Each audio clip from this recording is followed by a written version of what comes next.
लग्नाचं सीझन महाराष्ट्रात जोरात सुरू आहे. सगळीकडे मंगलमय वातावरण आहे. लग्न ही आयुष्यातली सगळ्यात सुखद घटना असते, पण काहींसाठी त्यांचं लग्न म्हणजे त्यांचं आयुष्य संपवणारी गोष्ट असते. एक धक्कादायक घटना एका तरुणाच्या बाबतीत घडली. एक तरुण ज्याला मुली मिळत नव्हत्या, खूप प्रयत्नांनी त्याला एक मुलगी मिळाली. त्याचं लग्न झालं, पण लग्नाच्या पहिल्या रात्रीच एक असा प्रसंग घडला, एक अशी घटना घडली की ज्यामुळे या नवरदेवाचं आयुष्य बर्बाद झालं.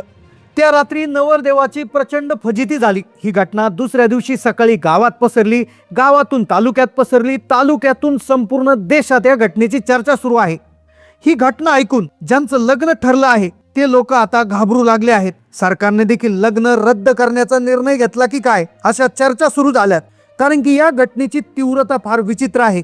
एक अशी दुर्दैवी घटना एका तरुणासोबत घडली, ज्याने स्वप्न तर पाहिलं होतं की चांगला जोडीदार मिळेल, लग्न सुखा समृद्धीने पार पडलं. पण लग्नाच्या पहिल्या रात्री जो प्रकार घडला, जो देशाच्या इतिहासात कदाचित पहिल्यांदाच घडला होता. नवरदेवाची चांगलीच फजिती झाली, कारण ही घटना त्याच्या गावात राहिली नसून संपूर्ण देशात व्हायरल झालेली आहे. मग नेमकं या घटनेत असं काय वेगळं झालं की ज्यामुळे ज्यांचं लग्न ठरलंय ते लोक आता घाबरू लागले आहेत. सगळे लग्न कॅन्सल का होणार आहेत? नेमकं त्या रात्री असं काय घडलं की ज्यामुळे नवरदेवाला तोंड लपून फिरावं लागतंय? आता ज्यांची लग्न होणार आहेत, ज्यांची लग्न ठरली आहेत, त्या मुलांनी किंवा त्यांच्या पालकांनी याच्यातून काय धडा घ्यायचा, चला जाणून घेऊया या प्रकरणाचा स्पेशल रिपोर्ट. एक घटना जिने संपूर्ण महाराष्ट्राची झोप उडवली. एक होतकरू तरुण ज्याचं लग्न एका छान सुंदर मुलीशी जमलं होतं. घरचे सगळे खुश होते. लग्नाचा दिवस जवळ आला, तयारी पूर्ण झाली होती, मंगलाष्टक झाली, अक्षता पडल्या. पण लग्नाच्या पहिल्या रात्री जे झालं ते याआधी कधीच घडलं नव्हतं. सुरुवातीला या बातमीला लोकांनी हलक्यात घेतलं, पण जेव्हा पोलिसांनी तपास केला तेव्हा जे उघड झालं ते ऐकून सगळे लग्न कॅन्सल झाले. पहा, ही घटना जी आहे ही सुरू करण्याआधी एक प्रश्न: आजकाल लग्न जमवणं खूप सोपं राहिलं आहे का? नाही, परिस्थिती खूप बदलली आहे. पूर्वी मुलं कमी मुली जास्त असायच्या, त्यामुळे लग्न पटापट व्हायचे. पण आजच्या काळात मुलींचं प्रमाण घसरल्यामुळे आणि त्यातल्या त्यात मुलींच्या अपेक्षा वाढल्यामुळे लग्न होण्यामध्ये प्रचंड अडचणी येत आहेत. आणि याच प्रकारामुळे अशा धक्कादायक घटना घडत आहेत. आता ही घटना घडली होती, घटनास्थळ होतं महाराष्ट्रातील सिंधुदुर्ग जिल्ह्यातील कुडाळ शहर. निसर्गाच्या कुशीत वसलेलं हे गाव. इथे राहणारा एक तरुण ज्याचं नाव रमेश होतं. रमेशचं वय हे 42 वर्ष झालं होतं. आता तसं पाहिलं तर 42 वर्ष हे काय लग्न करण्याचं वय नाहीये. लग्नाच्या बाजारात हे वय म्हणजे लग्नाची एक्सपायरी डेट समजलं जातं. पण हा जो तरुण होता, लग्नासाठी प्रचंड प्रयत्न त्यांनी केले होते. तो काय साधा सुद्धा नव्हता. त्याची आर्थिक परिस्थिती अत्यंत उत्तम होती. तो एका सरकारी बँकेत चांगल्या पदावर नोकरीला होता. हाताशी पैसा, गावात मान सन्मान होता, राहायला स्वतःचं टुमदार घर होतं. पण म्हणतात ना, घरात सोन्याच्या विटा जरी असल्या पण बोलायला माणूस नसेल तर त्याही मातीमोल होतात. तसंच काही सर रमेशचं झालं होतं. बँकेतून तो घरी आला का त्याच्या स्वागताला फक्त रिकाम्या भित्ती मिळायचा.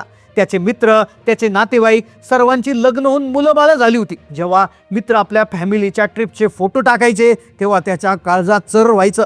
त्याने प्रयत्न केले नाहीत असं नाही. वयाच्या 25व्या वर्षापासून तो मुलगी बघत होता. 25 वर्ष झाला, 26, 27, 30, 35, 40, 42 होईपर्यंत त्याने शेकडो उंबरठे झिजवले, अनेक स्थळं पाहिली, पण कधी मुलीला मुलगा आवडला नाही, तर कधी कुंडली जुळली नाही, तर काही वेळा जुळून देखील मोडलं होतं. कधी कधी अपेक्षांचे डोंगर आडवे आले, वेगवेगळ्या अडचणी त्याला येत होत्या. आता हळूहळू त्यालाही वाटू लागलं होतं की कदाचित माझ्या नशिबात लग्नाचं सुखच नाहीये. आशा मावळत चालली होती. पण त्याच वेळी अंधारात एक किरण दिसावा तशी त्याची एक भेट झाली एका व्यक्तीशी. आणि इथूनच त्याच्या आयुष्यातल्या त्या सगळ्यात मोठ्या फसवणुकीची सुरुवात होणार होती.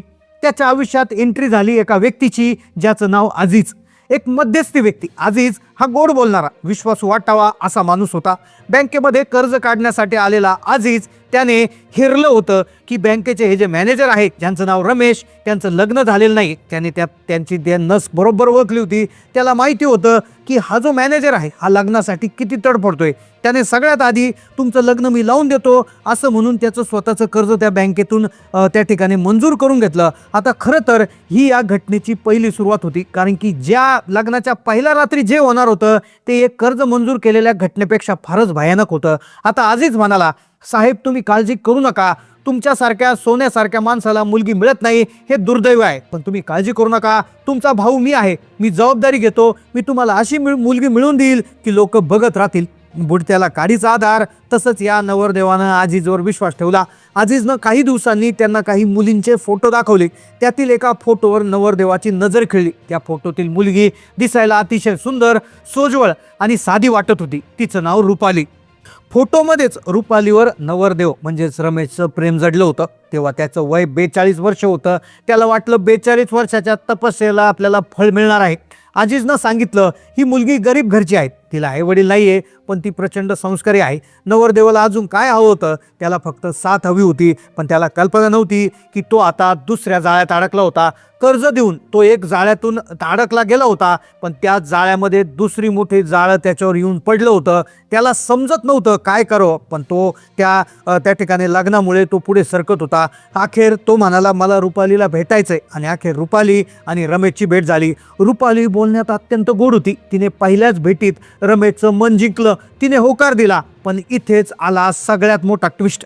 आता लग्नात होकार देताना आजीज आणि रुपालीने एक अट टाकली. आता हे होतं तिसरं जाळं. हे जाळं इतकं जबरदस्त होतं की याच्यातून कोणालाच निघता येणार नसतं. हे जाळं इतकं जबरदस्त होतं की याच्यातून कोणालाच निघता आलं नसतं. आता मग ती अट नेमकं काय होती आणि त्या अटीचा आणि लग्नाच्या पहिल्या रात्रीचा काय संबंध येणार होता? लग्नाला रुपाली म्हणाली, मी होकार देते, पण होकार देण्याआधी माझी एक अट आहे. ती म्हणाली, आम्ही गरीब आहोत, लग्नाचा खर्च आम्हाला पेलवणार नाही. शिवाय मला दागिने, साड्या, लग्नाचे इतर कपडे घेण्यासाठी तुम्हाला पैसे द्यावे लागतील. आता रमेश देखील तिच्या प्रेमात पडला होता. आपलं लग्न होतंय म्हणून तो प्रचंड आनंदात होता. आनंदाच्या भरात तो हा माणूस आंधळा झाला. रमेशने विचारलं, किती पैसे लागतील? समोरून उत्तर आलं, 1.5 लाख रुपये.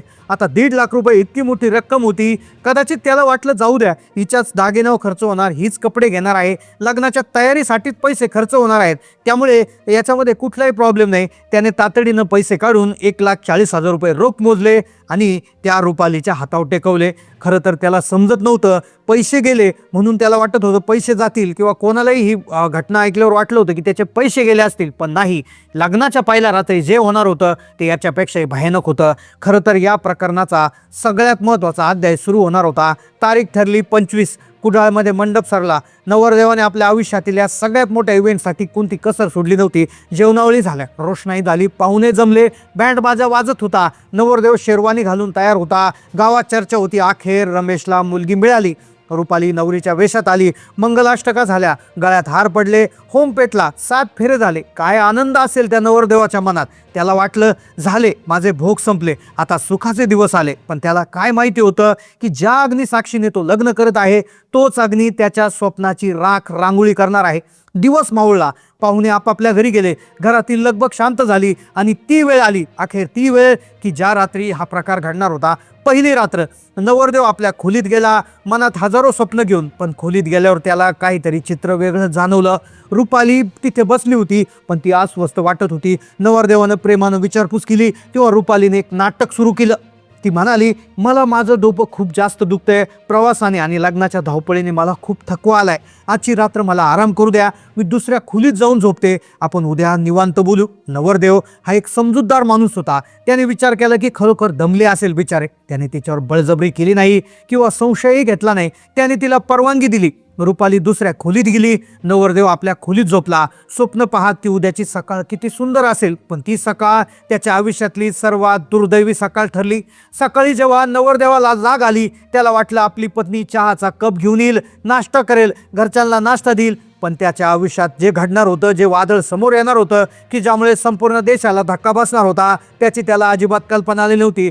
सकाळी त्याला जाग आली तेव्हा घरात विचित्र शांतता पसरली होती. त्याने रुपालीला आवाज दिला, पण प्रतिसाद नाही. त्याने दुसऱ्या खोलीत जाऊन पाहिलं तर रुपाली तिथे नव्हती. त्याला वाटलं बाहेर गेली असेल, बाथरूममध्ये असेल. पण 10 मिनिटं झाली, अर्धा तास झाला, 1 तास झाला, रुपालीचा पत्ता नव्हता. मग त्याची नजर गेली कपाटाकडे. कपाटाचं दार उघडं होतं. आत ठेवलेले सोन्याचे दागिने, किमती साड्या आणि रोख रक्कम सगळं काही गायब होतं. एका क्षणात त्याच्या पायाखालची जमीन सरकली. त्याला समजायला वेळ लागला नाही की काय झालंय. ज्या रुपालीने त्यानं अर्धांगिनी मानलं होतं ती त्याला लुटून लग्नाच्या पहिल्या रात्री पळून गेली. विचार करा नवरदेवाच्या मनस्थितीचा. काल तो राजा होता, आज तो भिकारी झाला होता. ती त्याचे दागिने पैसे घेऊन पळाली होती, पण तो थांबला नाही. तो पोलिसात गेला. पोलिसांनी जे तपास केला त्या तपासात जे समोर आलं त्याने देश आणखीनच हादरला. तो गप्प बसला नाही, त्याने अपमान केला नाही. तात्काळ कुडाळ पोलीस स्टेशन गाठलं, तक्रार नोंदवली. पोलिसांनी घटनेचं गांभीर्य समजलं, तातडीनं तपास सुरू केला. आणि सगळ्यात महत्त्वाचा भाग आता उघड होणार होता, जो आपल्याला सत्य परिस्थिती सांगतोय. पोलिसांनी रुपालीचा मोबाईल नंबर ट्रेस केला. तंत्रज्ञानाच्या मदतीनं लोकेशन शोधलं, तेव्हा ती माधुरी नावाच्या एका महिलेच्या घरी लपली होती. पोलिसांनी छापा टाकला, रुपालीला बेड्या ठोकल्या. पण खरी धक्कादायक गोष्ट पुढे समोर आली. रुपाली ही एकटी नव्हती, हे एक मोठं रॅकेट होतं. रुपाली आणि माधुरी या दोघी एका 7 जणांच्या टोळीचा भाग होत्या. या टोळीची जो महत्वाचा उद्देश होता तो म्हणजे वयोवृद्ध किंवा लग्नासाठी आसुसलेल्या तरुणांना शोधायचं, खोटं लग्न करायचं, पैसे घ्यायचं आणि पहिल्याच रात्री संधी मिळताच दागिन्यासह पळून जायचं. या तपासात धक्कादायक माहिती समोर आली. या टोळीचे धागे जे आहेत ते कुडाळपुरते मर्यादित नव्हते. अहिल्यानगर, पंढरपूर, सातारा, पुणे, नगर अशा अनेक ठिकाणी या टोळीने हातपाय पसरले होते आणि अनेक तरुणाला लुटलं होतं. कुणी बदनामीच्या भीतीने गप्प बसलं, तर कुणी नशिबाला दोष देत होतं. पण या कुडाळच्या तरुणाने हिंमत दाखवली आणि म्हणून हे रॅकेट उघडं झालं. ही गोष्ट आपल्या एका घटनेची नाहीये, हा एक धडा आहे. लग्नासाठी घाई करा, पण इतकी करू नका की डोळे असू नये आंधळे व्हाल. सावध राहा, सतर्क राहा. तुम्हाला या घटनेबद्दल काय वाटतं? लग्नासाठी मुलांची जी अवस्था झाली त्याला जबाबदार कोण? कमेंट करून नक्की सांगा. व्हिडिओ आवडला असेल तर लाईक करा आणि अशाच घटनेसाठी आमच्या चॅनलला सबस्क्राईब करा. भेटूया पुढच्या व्हिडिओमध्ये. तोपर्यंत जय हिंद, जय महाराष्ट्र.